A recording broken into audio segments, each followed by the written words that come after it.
Assalamualaikum warahmatullahi wabarakatuh.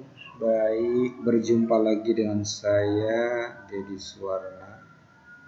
Pada pertemuan kali ini mungkin saya judulkan persamaan atau cara cepat membuat rumus hukum Kirchhoff 2. Lagi-lagi saya mengingatkan bahwa persamaan ini ingat tidak untuk dihafal tapi untuk dipahami. Karena dengan persamaan ini akan lebih mudah dalam mengerjakan soal-soal Kirchhoff 2 terutama. Baik, ini adalah merupakan video lanjutan part 1 Jadi tolong diperhatikan dan lebih dipahami apa yang saya jelaskan nanti di video kali ini. Di sini kita akan melihat persamaan atau membuat persamaan arus listrik yang mengalir. Sini tertulis jelas IR2 artinya arus yang mengalir pada rangkaian R2.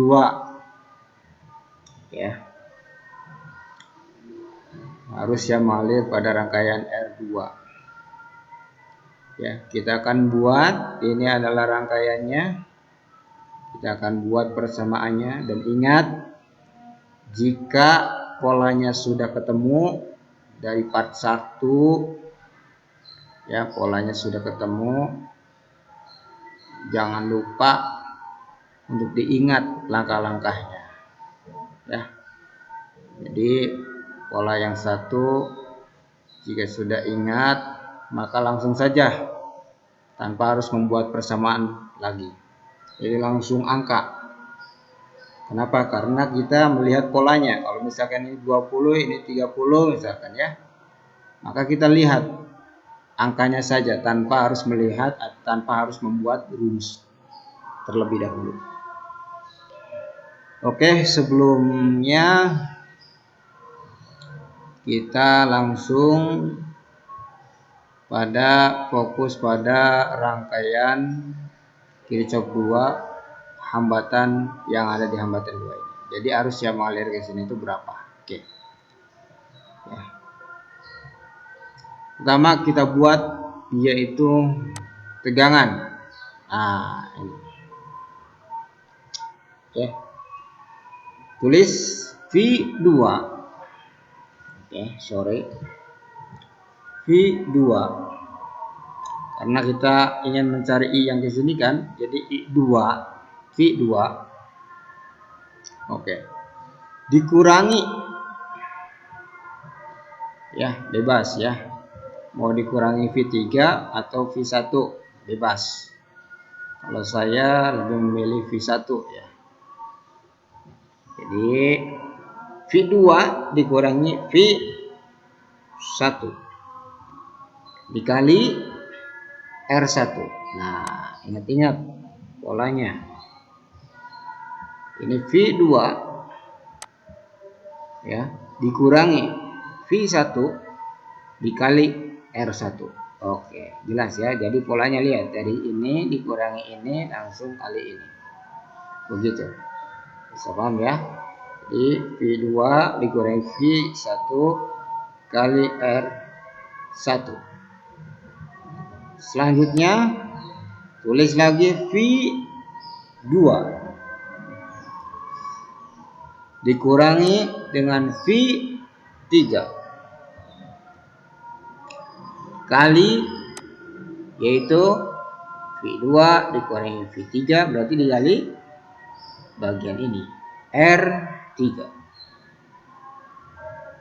Baik, cukup sampai segini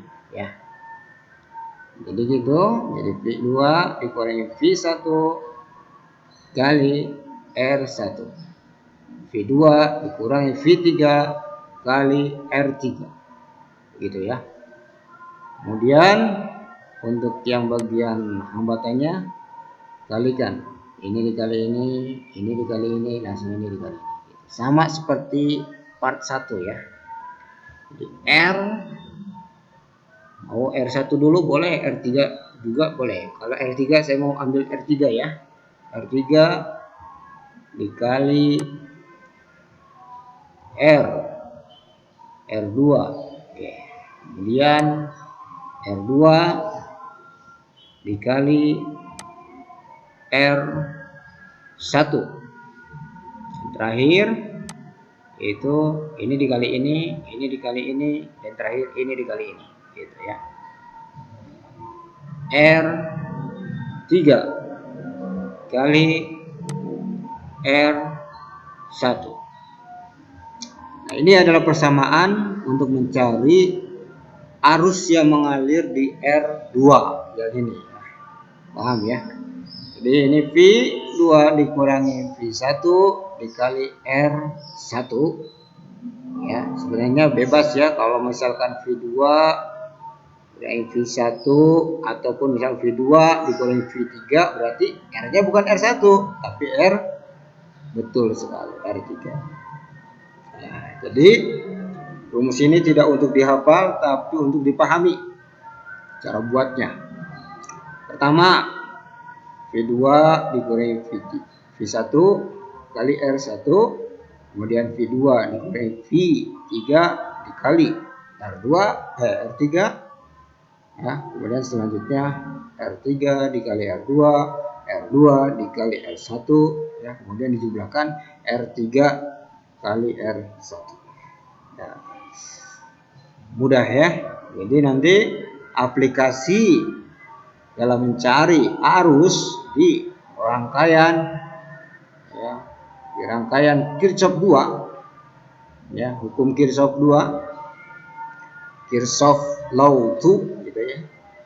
Jadi menggunakan ini arus untuk cara cepatnya ya.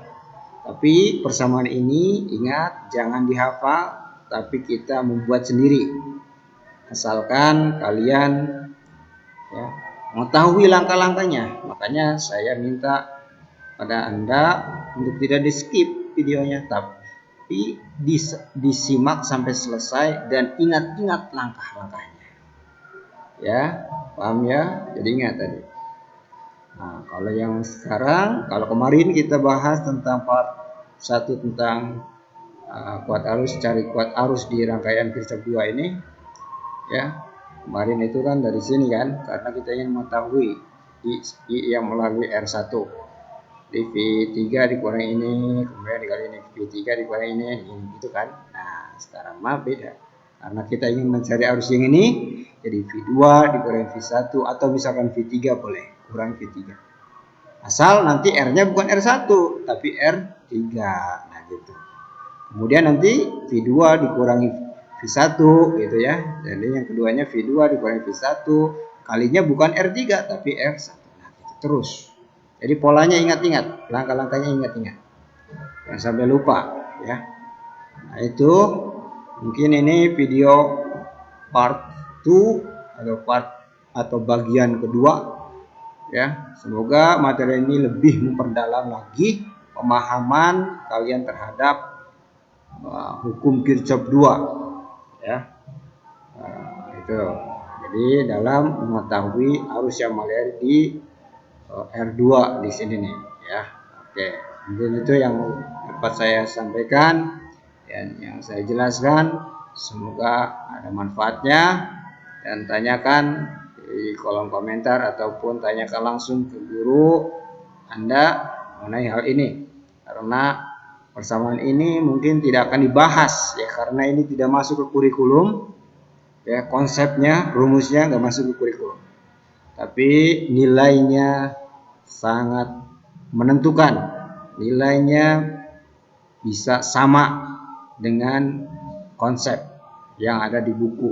Nah, gitu ya. Kalau tidak kalau ingin membuktikan, nanti kita ingin membuktikan pada contoh soal yang ada. Oke. Mungkin video ini cukup sekian. Terima kasih sudah menyaksikan sampai akhir. Jangan lupa like, comment, share ya. Kalau bisa ya subscribe gitu. Ya, terima kasih. Assalamualaikum warahmatullahi wabarakatuh.